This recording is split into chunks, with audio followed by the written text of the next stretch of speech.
வணக்கம். ஜோதிடத்துல ராசியும் லக்னமும் ஒருத்தரோட வாழ்க்கைய தீர்மானிக்கிற ரொம்ப முக்கியமான விஷயங்கள்னு சொல்லலாம். ஒரு ஜாதகத்துல லக்னம்ங்கிறது நம்மளோட உயிரையும், ராசிங்கிறது உடலையும் குறிக்கும். ஆமாங்க. நம்ம பிறக்கறப்ப கிழக்கு திசையில எந்த ராசி தெரியுதோ அதுதான் நம்மளோட லக்னம். இது 2 மணி நேரத்துக்கு ஒரு தடவை மாறும்.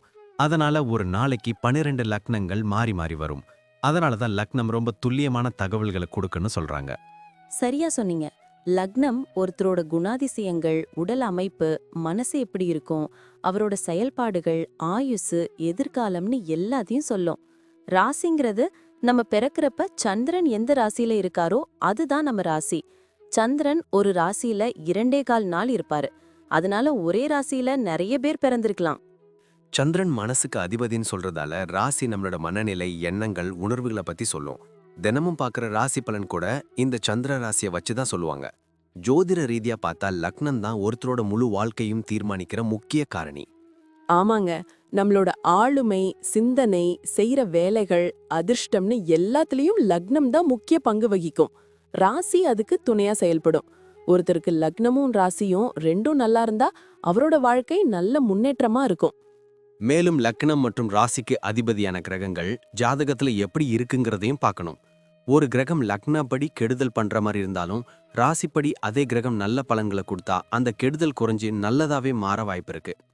அதனாலதான் ஒரு ஜாதகத்தோட பலனை முழுமையாவும் துல்லியமாவும் தெரிஞ்சுக்க லக்னம் மற்றும் ராசி ரெண்டையும் சேர்த்து பார்க்கணும். இப்போ நாம ஒவ்வொரு ராசி மற்றும் லக்னக்காரர்களோட தனித்தன்மைகள், அவங்க வாழ்க்கையில நடக்கிற முக்கியமான விஷயங்களை பத்தி விரிவா பார்க்க போறோம். இந்த பதிவை முழுசா பார்க்கறதுக்கு முன்னாடி நீங்க இன்னும் நம்ம சேனலை சப்ஸ்கிரைப் பண்ணலன்னா இப்பவே சப்ஸ்கிரைப் பண்ணிக்கோங்க.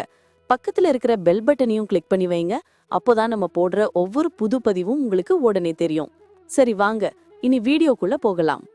என்னப்பா, இன்னைக்கு ஒரு இன்ட்ரெஸ்டிங்கான காம்பினேஷன் பத்தி பேசலாமா? இந்த ரிஷப லக்னத்துல பிறந்து துலாம் ராசியில இருக்கிறவங்க இருக்காங்களே, அவங்கள பத்தி என்ன நினைக்கிற? ஓ, அது ஒரு டபுள் சுக்ரன் காம்பினேஷன் ஆச்சே. லக்னாதிபதி சுக்ரன், ராசிநாதனும் சுக்ரன். இவங்கனாலே ஒரு தனி ரசனை, ஒரு நளினம் தானாவே வந்துடுமே. கரெக்டா சொன்ன. அவங்க பார்க்கவே ரொம்ப வசீகரமா, மென்மையான சுபாவம் கொண்டவங்களா இருப்பாங்க. ஆனா ஒன்னு கவனிச்சியா? ரிஷபம்ங்கிறது நிலராசி, துலாம்ங்கிறது காற்று ராசி. அதனால இவங்க கிட்ட ஒரு பக்கம் கால்கள் தரையில ஊன்றி இருக்கிற மாதிரியான யதார்த்தமும் இருக்கும், இன்னொரு பக்கம் வானத்துல பறக்கிற மாதிரியான பெரிய சிந்தனைகளும் இருக்கும். ஆமா, இவங்க கிட்ட இருக்கிற அந்த நிதானமே தனி அழகுதான். ஒரு விஷயத்த டக்குன்னு முடிவு பண்ணிட மாட்டாங்க. நல்லா யோசிச்சு தான் இறங்குவாங்க. ஆனா இறங்கிட்டா அந்த ரிஷபத்துக்கே உடைய பிடிவாதத்தோட முடிச்சிட்டு தான் மத்த வேலை பார்ப்பாங்க. உண்மைதான். இவங்களுக்கு இந்த அலங்காரம், கலைநயம்னா ரொம்ப இஷ்டம் இல்ல. எங்க போனாலும் அந்த இடம் அழகா இருக்கணும்னு இருப்பாங்க. அவங்க ட்ரெஸ்ஸிங் கூட ரொம்ப கிளாஸா இருக்கும்.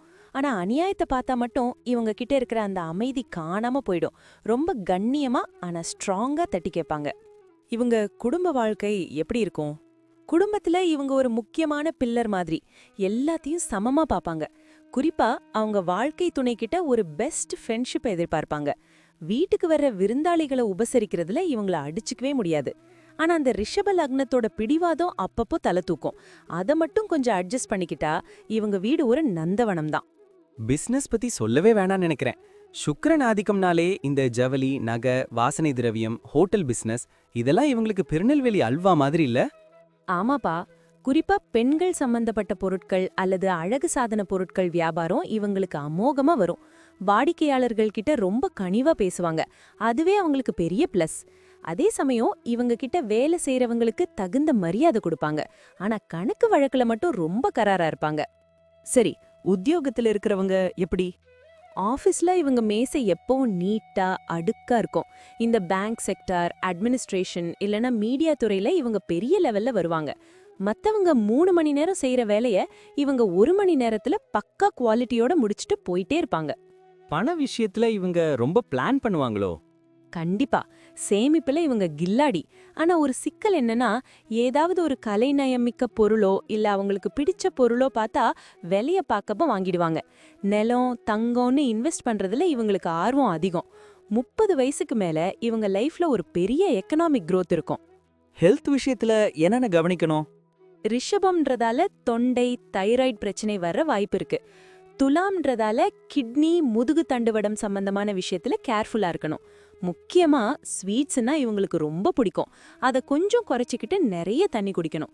அப்புறம் இந்த ஒரே இடத்துல உட்கார்ந்து வேலை பார்க்கறது இவங்களுக்கு உடம்புல கொஞ்சம் வெயிட் போட வைக்கும். அதனால வாக்கிங் போறது ரொம்ப நல்லது. பிள்ளைகள் விஷயத்துல இவங்க ரொம்ப லக்கி இல்ல? ஆமா, அவங்க பிள்ளைங்க ரொம்ப புத்திசாலியா இருப்பாங்க. அவங்களுக்கு பெண் குழந்தை பிறந்தா லக் இன்னும் அதிகமாகும்னு சொல்லுவாங்க. பிள்ளைங்களோட ஒரு ஃப்ரெண்ட் மாதிரி தான் இருப்பாங்க. ஆனா டிசிப்ளின் விஷயத்துல மட்டும் காம்ப்ரமைஸ் ஆக மாட்டாங்க. கடைசியா பயணங்கள். இவங்களுக்கு இந்த இயற்கை, மலை பிரதேசம், தண்ணி இருக்கிற இடங்களுக்கு போறதுனா ரொம்ப பிடிக்கும். டூர் பிளான் பண்ணா கூட ரொம்ப சொகுசா இருக்கணும்னு எதிர்பார்ப்பாங்க. மொத்தத்துல சொல்லப்போனா இவங்க ஒரு ராஜயோக வாழ்க்கை வாழ பிறந்தவங்க. அந்த பிடிவாதத்தை மட்டும் கொஞ்சம் குறைச்சிக்கிட்டு தன்னம்பிக்கையோட இருந்தா உலகம் இவங்க கைக்குள்ள இருக்கும். செமையா சொன்ன. சுக்கிரனோட ஆசை இவங்களுக்கு முழுமையா இருக்கு.